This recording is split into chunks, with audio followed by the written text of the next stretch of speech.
வணக்கம் சார். இன்னைக்கு share market நிஃப்டியினுடைய points 700 points கிட்ட ட்ராப் ஆயிருக்கிறதுக்கான காரணம் என்ன சார்? இவ்வளோ பெரிய ஒரு ட்ராப்க்கான காரணம்? வணக்கம் மேம். இப்போ நிஃப்டி பார்த்தீங்கன்னா ஆல்மோஸ்ட் 3% ஃபால் ஆயிருக்கு.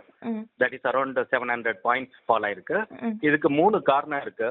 ஒன்று வந்து ஈரான் வார்சஸ் இஸ்ரேல், அந்த ஓகே. ஜியோ பொலிட்டிக்கல் டென்ஷன் இருக்கு.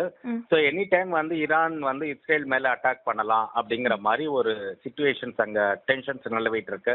ம். ஸோ அதனால மார்க்கெட் வந்து குளோபலாகவே ஃபால் ஆயிருக்கு. ரெண்டாவது வந்து ஜாப்பனீஸ் மார்க்கெட்ல ம். இன்ட்ரெஸ்ட் ரேட் இன்க்ரீஸ் ஆனதுனால லாஸ்ட் வீக்கே ஜாப்பனீஸ் இண்டெக்ஸ் நிஃப்டி வந்து ஃபாலோ ஆயிருந்தது. ஓகே. இன்னைக்கு வந்து வரலாறு காணாத வீழ்ச்சி ஜாப்பனீஸ் மார்க்கெட்ல விழுந்திருக்கு. ம். ஆல்மோஸ்ட் ஒரு 13% பிளஸ் ஃபாலோ ஆயிருக்கு ஜாப்பனீஸ் மார்க்கெட் விழுந்திருக்கு. ஓகே. அதுக்கப்புறம் நேத்திக்கு எம்ப்ளாய்மெண்ட் டேட்டா யூஎஸ்ல வந்தது. அவ்வளவு அட்ராக்டிவா இல்ல இந்த சென்ஸ் எம்ப்ளாய்மெண்ட் அன்எம்ப்ளாய்மெண்ட் இன்க்ரீஸ் ஆயிருக்கு. ம். So that is also indication that ஒரு ரிசெஷனை நோக்கி போறதுக்கான வாய்ப்புகள் இருக்குங்கிற மாதிரி தான் தெரியுது. ஸோ இந்த 3 தான் மேஜர் ஃபேக்டர். பட் ப்ரிடாமினன்ட்லி நமக்கு ஈரான் வார்சஸ் இஸ்ரேல் அந்த ஜியோ பொலிட்டிக்கல் டென்ஷன் இருக்கிறதுனால ம். குளோபல் மார்க்கெட் எல்லாமே கீழே விழுந்திருக்கு. நீங்க ஜாப்பனீஸ் நிக்கி பாத்தீங்கன்னா ஆல்மோஸ்ட் 14% ஃபால் ஆயிருக்கு. ம். அதுக்கப்புறம் ஆங்சங் ஃபால் ஆயிருக்கு. ம். சிங்கப்பூர் மார்க்கெட் ஆல்மோஸ்ட் 4.5% ஃபால் ஆயிருக்கு. ஸோ குளோபல் மார்க்கெட் ஃபால் ஆனதுனால ஃபாலோடு பை இந்தியன் மார்க்கெட்டும் ஆல்மோஸ்ட் 3% ஃபால் ஆயிருக்கு. இது டெம்பரரி செட்பேக்கா இல்ல long term bad trend start ஆயிருக்காங்கிறது நமக்கு போக போக தான் தெரியும். எகைன் இட் டிபெண்ட்ஸ் ஆன் அந்த ஜியோ பொலிட்டிக்கல் டென்ஷன். அது கொஞ்சம் ஈஸ் அவுட் ஆச்சுன்னா மார்க்கெட் ரிகவர் ஆகிறதுக்கு சான்சஸ் இருக்குமா? நிச்சயமா சார்.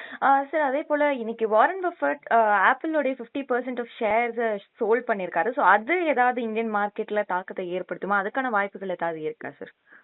அது ஒரு பர்செப்ஷன் தான்.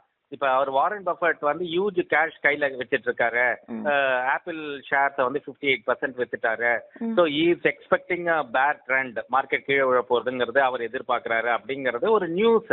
ம். பட் அது மாத்திரம் வந்து மார்க்கெட் டிட்டர்மைன் பண்ணாது. ம்.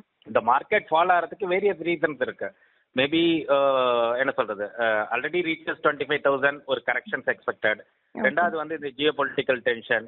ம். அதுக்கப்புறம் குளோபல் மார்க்கெட்டும் ஃபாலோ ஆயிருக்கு. அதுதானே வழியா வாரன் பஃபட் வந்து கேஷ் நிறைய வச்சிருக்கிறதுனால இந்தியன் மார்க்கெட் விழுங்கிறது ஒரு it's not a correct indicator. நிச்சயமா சார். Thank you sir. எங்க லைன்ல வந்து உங்களோட கருத்துக்களை பதிவு செஞ்சதுக்கு.